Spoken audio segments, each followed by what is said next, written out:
اعوذ باللہ من الشیطان الرجیم بسم اللہ الرحمن الرحیم عفا اللہ عنک لما اذنت لهم حتى يتبین لك الذین صدقوا وتعلم الكاذبین صدق اللہ العظیم۔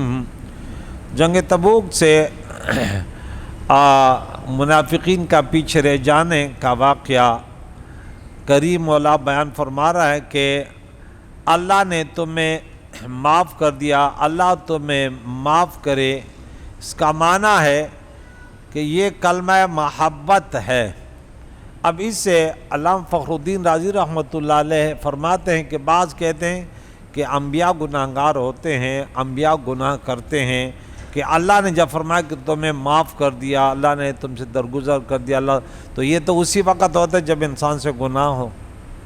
تو بہرحال اس نے پیارے پیارے جوابات دیے، میں اس کی تفصیلی گفتگو کروں گا۔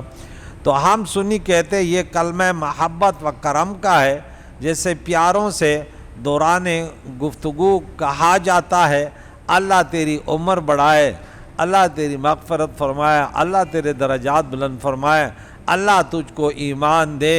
اس لیے کہ حضور علیہ السلام کا اجازت دینا کوئی قصور نہ تھا، کیونکہ اس سے پہلے اجازت دینے کی کوئی ممانعت نہ تھی کہ انہیں اجازت نہ دے۔ قصور تو تب ہوتا اگر ایسے ہوتا کہ آپ انہیں اجازت نہ دیں، ایسے کوئی بات نہیں ہوئی تھی۔ پھر وہ احکاموں میں بھی مختلف درجے ہوتے ہیں، ہر درجہ جو ہے، ہر حکم جو ہے نا وہ حرمت پر دلالت نہیں کرتا، خلاف اولاق، مکروہ تنزیہ وغیرہ، لیکن یہاں کچھ ایسے حکم نہ تھا۔ لما اذنت لهم، آپ نے انہیں اجازت کیوں دی؟ حتی یتبین لک الذین صدقوا وتعلم الکاذبین، کہ آپ اجازت نہ دیتے کہ ظاہر ہو جاتا، دنیا والے دیکھ لیتے کہ کون سچے ہیں اور کون جھوٹے ہیں۔ تو ان کے ذرا یہ بات یہ تو بہانے گر تھے نا کہ ہمیں اجازت دیجئے اور بس ہم فلاں بہانہ ہے، یہ فلاں بہانہ ہے، تو اب اجازت انہیں نہ دیتے۔ تو معلوم ہوا کہ حضور کو منافقوں کی پہچان تو پہلے بھی تھی، البتہ ان کی پردہ پوشی فرمائی تھی۔ فرمایا جا رہا ہے کہ آپ نے انہیں رسوا کیوں نہ فرمایا، آپ انہیں جہاد سے جانے کی اجازت نہ دیتے، پھر وہ نہ جاتے تو رسوا ہو جاتے۔ نیز علم ظہور مراد ہے، وَلَا تَعْرِفَنَّهُمْ فِي لَحْنِ الْقَوْلِ، سورہ محمد میں، کہ اب ان کی گفتگو سے جانتے ہیں کہ یہ کتنے جھوٹے اور مکار ہیں۔ تو غزوہ تبوک کے موقع پر منافقین بیماری آزاری کے بہانے بنا کر حضور سے گھر رہ جانے کی اجازت چاہنے لگے۔ حضور علیہ السلام نے اجازت دے دی۔ اس کے متعلق یہ آیت مقدسہ نازل ہوئی۔ تو ان میں بڑے مصلحتی تھی، ہر بات میں کوئی نہ کوئی راز ہوتا ہے۔ تو لا یستأذنک الذین، اے محبوب آپ سے اجازت وہ لوگ نہیں مانگتے۔ ہمارے طالب علم ہوتے ہیں نا، کوئی طالب علم ایسے ہوتے ہیں سال بھر پڑھتے ہیں کبھی چھٹی نہیں مانگتے، کچھ وہ روزانہ آج یوں ہو گیا آج یوں ہو گیا۔ ہم بھی جانتے ہیں، ہم کہتے ہیں بہرحال بہانے نہیں کرو، ہم کوئی چھٹی نہیں دیتے، ہر ہفتے بس تمہارے بہانے لگے ہوئے۔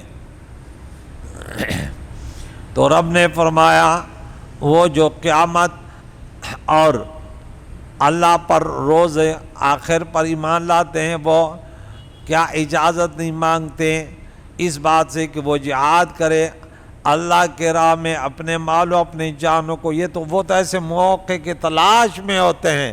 دیکھیں میں آپ کو ایک بات بتاؤں، محب اور محبوب آپ جانتے ہیں، جو محبت کرتے ہیں وہ محب ہوتا ہے۔ محب ہمیشہ اس طاق میں رہتا ہے کہ کبھی محبوب کا کوئی کام آ جائے تاکہ اس کو پتہ چلا کہ میں وفادار ہوں اور میں محبت میں جھوٹا نہیں ہوں، کیونکہ پتہ تو تب چلتا ہے نا جب وقت آئے گا، وقت نہیں تو کیا پتہ اب سچے جھوٹے، دعوے دار تو سب ہوتے ہیں، میں فلاں ہوں میں فلاں ہوں، یہ سیاسی پارٹی میں ادھر ادھر لوگ، وہ تو ہر کوئی اپنے ایک لالچ میں ہوتا ہے، لیکن وفادار پھر وہ کہتا ہے مال کی ضرورت پڑی، جان کی ضرورت پڑی، اور وہ اس کو غنیمت سمجھتا ہے کہ بہت بڑی غنیمت ہے کہ آج محبوب کے لیے میں مال جان، وہ اس کو غنیمت سمجھتا ہے، نہ کہ وہ بوجھ سمجھے یا اس کو کترا ہے، تو یہ پھر جھوٹا ہے، پھر یہ اس پہ کوئی سچائی نہیں ہے۔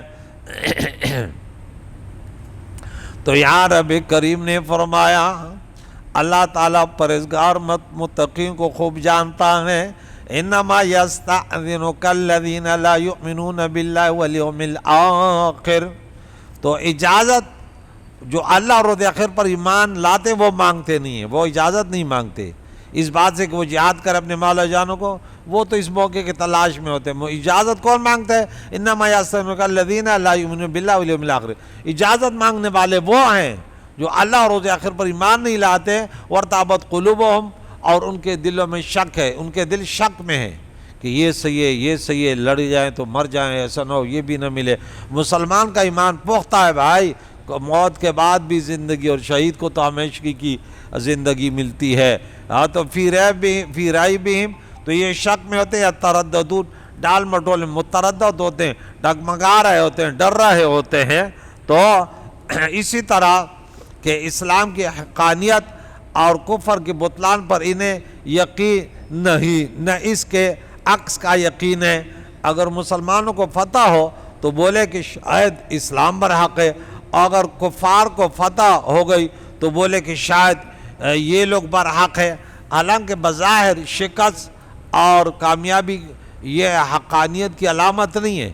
کبھی مسلمان بھی مغلوب ہو جاتا ہے، شہادت پاتا ہے، اگر ہر وقت کامیابی ہوتی پھر تو پہچان ہی نہ ہوتا، پھر تو ہر کوئی کہتے چلو اس پارٹی کے ساتھ جاؤ، مال غنیمت بھی ملے گا، کامیابی بھی ملے گی۔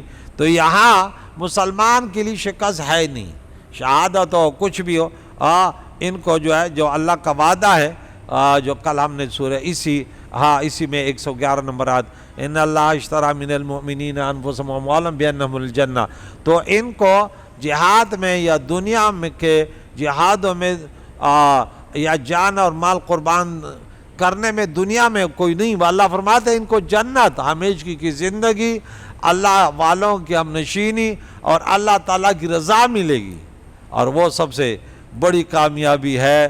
تو کریم مولا سے دعا ہے کہ ہمیں جب بھی ایسے وقت آئے کہ کم از کم 5 وقت نماز کا وقت آئے تو انسان خوشی سے اور یہ غنیمت جانے کہ شکر ہے مجھے اللہ تعالیٰ نے یہ حکم دیا، آج میں بجاؤ رہی ہے، کیونکہ یہ تو آلریڈی کوئی کہتا ہے میں اللہ سے محبت کرتا ہوں لیکن نماز نہیں پڑھتا، اس سے بڑھ کر کوئی جھوٹا ہی نہیں ہے۔ رسول اللہ سے محبت کرتا ہوں لیکن ان کی سنتوں سے میری نہیں بنتی ہے، اس سے بڑا کوئی مکار ہی نہیں ہے۔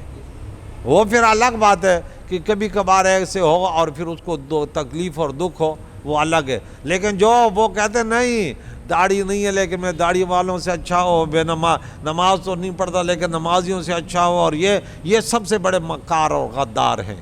کریم مولا سے ہمیں صحیح عقیدہ اور عملی میدان میں بھی سب سے آگے رہنے والے بنا دے۔ کریم مولا ہم مسلمانوں کو آپس میں اتحاد اتفاق نصیب فرما، جہاں بھی اللہ تعالیٰ دین اسلام کے لیے قربانی کا وقت ہے اور ہم ایک دوسرے سے بڑھ کر یا اللہ اس میں حصہ لینے والے ہو جائیں۔ کریم مولا ہم سب کا خاتمہ بالخیر فرما، وصلی اللہ تعالیٰ محمد و صحبہ اجمعین برحمتک یا ارحم الراحمین۔